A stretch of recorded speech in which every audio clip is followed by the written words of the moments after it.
তো গাইস এই যে দেখতেছেন একটা ঢালু, এটা একটা বাঁধ।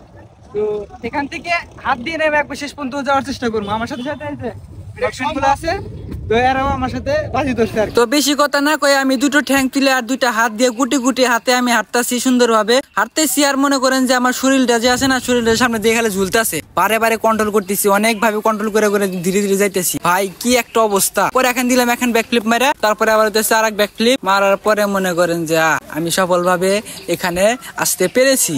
তো এখন ওদের পালা, দেখি ওরা কিভাবে কত দূর আসতে পারে। তো এটাই দেখুন সুন্দরভাবে ও মনে করেন যে দুইটা ঠ্যাং তুলে দিল, হাঁটতে আসে টুকটুক করে, একবার এদিকে পাক খায় একবার ওইদিকে পাক খায়, কি একটা অবস্থা গেল। আবার সোহান কি করে, সোহান মনে করেন যে হাঁটতে আসে সুন্দর ভাবে, মনে হইতেছে যে পারবে পারবে। আমি তো ওর দিকে তাকায় রয়েছি, কিভাবে পারতেছে, ঠ্যাং দুটো ফাঁক করে সুন্দর ভাবে যাইতেছে। কি হলো আটকিস কে? হ্যাঁ পড়া যাবে না রে ভাই, পড়া যাবে না, সুন্দর ভাবে যাইতে হবো। হ্যাঁ আরেকটু বাকি আছে, আরেকটু বাকি আছে। উরি বাপ রে বাপ। হ্যাঁ কি